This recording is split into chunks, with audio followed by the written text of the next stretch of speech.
Are you ready for 5 tips for attending a conference? Conferences, conventions, trade shows, annual meetings, whatever you call them, they are great opportunities to learn and grow professionally. And yet, I know there are a few people who look back after they attend one and they feel like, what did I really learn? And was it a good return on investment? You're going to learn 5 strategies today that I think can make a big difference. I know a thing or two about conferences because my name's Ken Okel and I'm a professional speaker. I give keynotes on how you can improve your performance on the job. And I do that by providing insider knowledge from my time spent in broadcast news, hurricane relief, and professional ballet. Now, whoa, I know, unusual combination, but in each and every field, I had to perform at a high level every day under pressure. First tip for attending conferences, do your homework beforehand. Some people, they look at the agenda 5 minutes before something starts or perhaps on the plane as they're heading out to an event.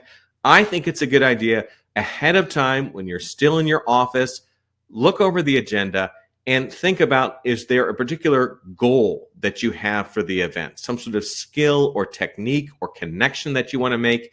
Really define, this event will be a success if I come back with this. Don't leave it hazy. Also, I think it's good to check out the schedule. When there are concurrent sessions, sometimes there are 2 sessions at the same time, both look really good. How do you choose? What I do, maybe it's a little obsessive.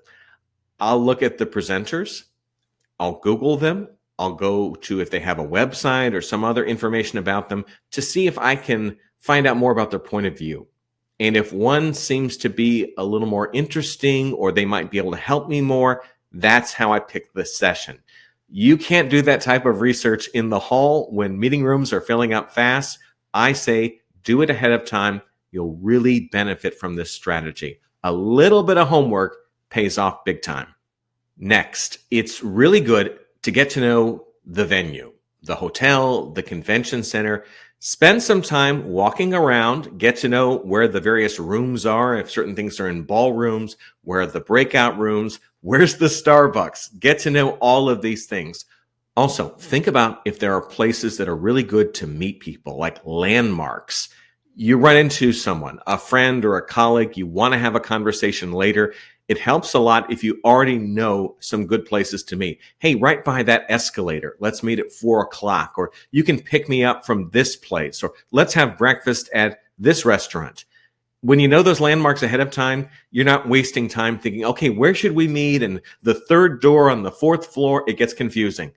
Pick some landmarks out ahead of time so you'll be able to quickly set up some of those meetings. Networking is also very important at these events. Now, sometimes it happens just by chance. You bump into someone, you have a great conversation. Wonderful. However, you may want to be a little more proactive. If you know some of the attendees who are going to be there, can you contact them ahead of time, schedule a meeting, a time to meet? Often I'll get to an event early before everything's going on. Maybe there's a pre-program happening that I'm not attending, but I still like to get there early because other people may be arriving early. There's nothing to do. It's a great time to have some of those conversations. You meet in the lounge or the hallway. Just have that chance to catch up. If you're flying in at the last minute, I understand sometimes with work, that's the best bet. That's the cheapest flight you can get. Understand all those things, but that does not necessarily support a lot of networking. Really be strategic in terms of who do you want to meet? Who do you want to spend time with? Same thing goes for vendors. You're going to learn a lot at the conference. Afterwards, are you going to share that information with your colleagues? In some organizations, there may be many people who do the same job. One of them gets to go to the conference. It is a perk. It's great to get out of the office, but you want to make sure when that person comes back, they're not just saying, oh, it was great, and nothing else is shared. If there are certain things that you have learned at the conference, make sure that you do a presentation, a debrief afterwards, where the people who weren't there will be able to learn from what you picked up.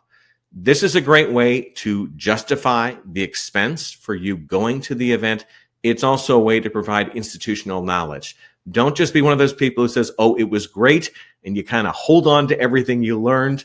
Also, If you want to make sure you're able to go back to these events in the future, it's good for the bosses, your superiors to see, hey, this person took this event seriously, and we've all learned some things by sending them there. Final tip, you're going to pick up some great information at these conferences, some new strategies and ideas, perhaps some products that you might want to invest in. You need to have some time to further research things or make some other contacts, emails, phone calls. You can't just flick a switch and change right away, because some ideas are great for certain organizations. They won't necessarily fit to yours, or they'll need just some adjustments. Give yourself some time so you're able to think about, okay, what if we could do this? The basic problem I see for a lot of people, they go to the conference, they take a lot of notes, and then that notebook is never opened again. It just sits on a shelf collecting dust. Make sure there is some time given to looking into next steps. Might not lead to much, but again, you're making sure that you're getting a good investment for your time. Hope these tips have helped. For more about me, go to my website, kenokel.com. That's just like my name. Yes, it is. Well, there. You can find out more about my speaking presentations, see some clips of me in action, read my articles, listen to my podcast, The 2-Minute Takeaway, and probably much, much more. Thanks so much for watching. I'm Ken Okel. Take care.